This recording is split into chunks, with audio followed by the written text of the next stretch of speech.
in Accra from the 17th of June to the 21st. Now, the focus of the workshop was for the 10 participating member associations to share knowledge, discuss challenges, and explore the leadership capabilities required to accelerate the implementation of the TDS in their respective countries. Now, the workshop, which ended last Saturday with the head of high performance programming at FIFA of short, reiterating the importance of the FIFA TDS, which is expected to raise the standards of both male and female national teams, driven by long-term dedication to global talent development.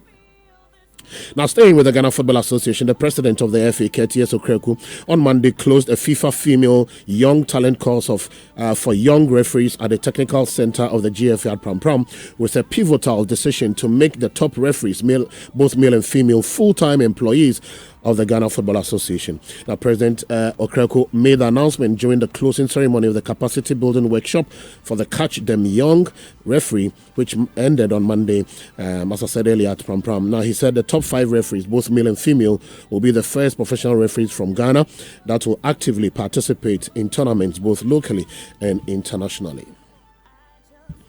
Away from the GFA, but let's still do something connected to the Ghana football. And Ace football broadcaster Osei Osubempa has painted a gloomy picture about the future of Ghana's domestic football league competition.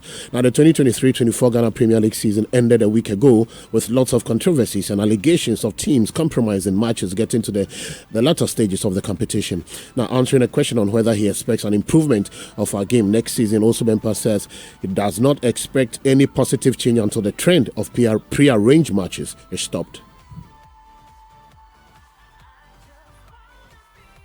For every upcoming season, those expectations have not been met. In fact, the more you commit your heart and everything to some of these expectations, the more you get heartbreaks, if any. And so I don't even want to think of what is going to happen next year. Those who think that the league is very competitive, the league has credibility and blah, blah, blah, should go ahead and do so. My interest in the league has virtually gone away completely. You know, I'm not a person who follows European football so much. I do to the extent that I follow the exploits of some of the African footballers in European football. Not that I don't know about European football as much as I do about African football.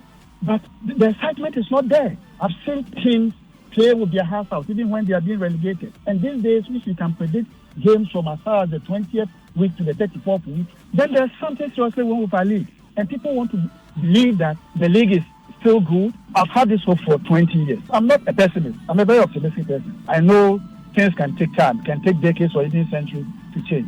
But if you look at the posture over the period, the last 20 years of football administrators in this country, it doesn't seem to me that they probably have the appetite to change things. And that is the reason why sometimes it gives me the worry to just throw my hands in the state.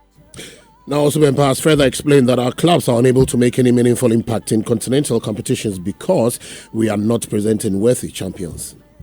From 2000 up to 2004, I had followed the league and I realized that the last 5 games are almost always predictable. You see alliances, friendship, and so the Ghanaian league will be very compromised. If you are not careful, it will lead to a downward trend in the fortunes of our game, which will also affect the performance of our club in competition. And it's been so since. When was the last time a Ghanaian club? Take Dreams out. It's one semi-final performance in the Confederations Cup in 20 years. For a country which has won 2 African Cup championships, Kotoko has won twice. House of Folk have won once and won the Super Cup plus the Confederations Cup. Kotoko have played in 7 championship finals. House of Folk have played 3. House Gold have played in 1. So for a nation like Ghana, we don't expect such a long downward trend in our performance in African competition. And it's all because our league lacks what it takes to produce a very worthy champion to go into competitions and perform creditably. All right, this is still the Love Sports Center. Now, Uganda striker Stephen Mukwala is on the verge of finalizing a move to Tanzanian giant Simba SC after having left Kumasi Asante Kotoko following the expiration of his contract. Now, reports from the East African countries suggest that the 24-year-old is on the verge of signing a lucrative 3-year deal with Simba, capitalizing on his reputation as a prolific scorer in the Ghana Premier League. And reports indicate that he's going to receive about $9,000 in salary and a signing-on fee of about $130,000. Now to the camp of House of Folk, and their playmaker Salif Ibrahim has been asked to stay away from training until further notice due to contractual issues. Now, the team is preparing for the Democracy Cup against Kotoko on July 5th, and he's been asked to stay away from training until his contract issues are sorted opted out. Now his contract has expired. The club, according to our reports and our checks, have offered him 10,000 Ghana cedis salary, but the player seems to be demanding more. Now meanwhile, the goalkeeper of relegated Tanabo Fakwa, Emmanuel Kobe, has confirmed House of Folk and some other top Premier League clubs have expressed interest in signing him for the next season. Remember that he played 29 of the 34 league matches for Bofokwa Tano, keeping a lot of clean sheets in there. And we hear the House of Folk are miles ahead of signing goalkeeper Emmanuel Kobe. Now to Division 1 Football League, and the Division 1 League Zone 1 playoffs will be played on Sunday here at the Baba Sports Stadium on June 30th. Now Steadfast FC will take on Techiman 11 Wonders in the first game of the day at 10 a.m. in the relegation playoff. Now both teams finished 6th in their respective subzones and will face off to determine the last side that joins the relegated sides in Zone 1. Later in the day at 3 p.m. Victory Club Warriors and Techiman Liberty Youth will battle it out for the third place side in the zone. Now the outcome of the third place game will not determine the side that will play in the Division 1 Super Cup, but will be used to determine the side that gets the bus to be given by the GFA. So Zano, the GFA is still they are sharing buses. Have you seen any club with that bus yet? I mean, I'm yet to see one anyway.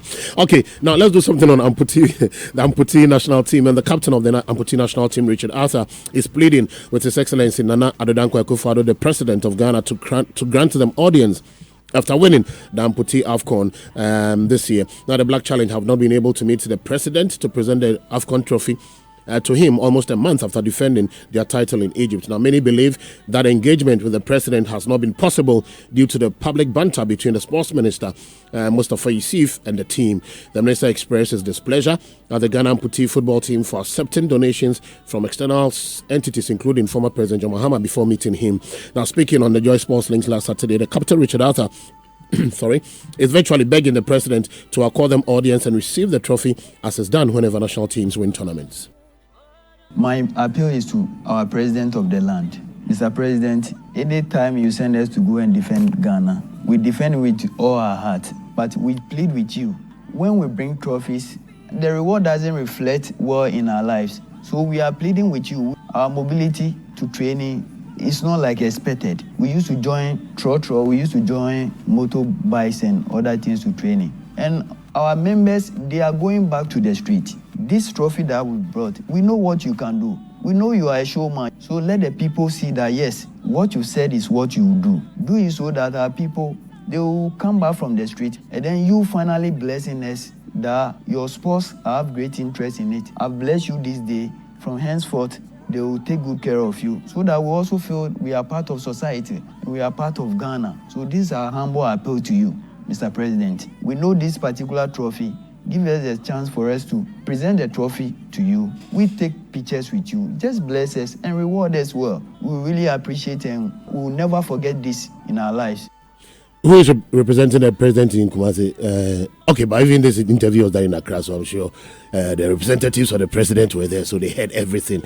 You should just accord them some 30 minutes. Oh, my dear, you've done well. Receive my blessings. Then that's all. There may be some small envelope. Then fine. Anyway, but there are some reports linking former Ghana assistant coach Renard Hev to the Nigerian job. You know that Finidi George has resigned, or he was sacked from his position after losing the first two games of being in charge of the team. And there are reports that Renard Hev could be taking charge of the team now. What is making the speculations even getting grounds is the fact that Renard Hev, is in charge of the French women's national team, and he has come out publicly to announce that he will be leaving the position later this year. And so they are linking the man Renard Hev to the Super Eagles job. So we wait to see the truth or otherwise of this, but there seem to be a lot. There seems to be a lot in the speculation, and Renard Hev, don't be surprised if you hear that he has signed to be the next Super Eagles coach. Now, let's do something on Euro 2024.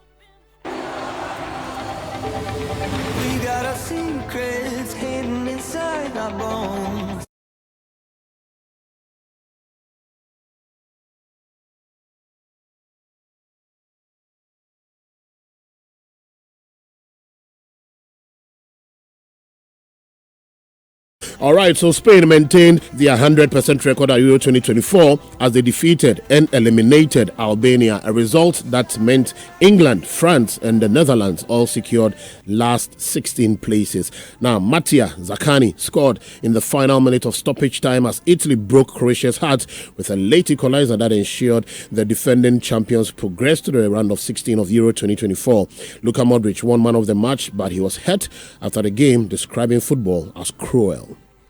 That was very stressful. We kept battling right until the end, but unfortunately, football was merciless with us tonight. It was cruel. Above all today, but also in our most recent match when we conceded 2 late goals. But that's part and parcel of football.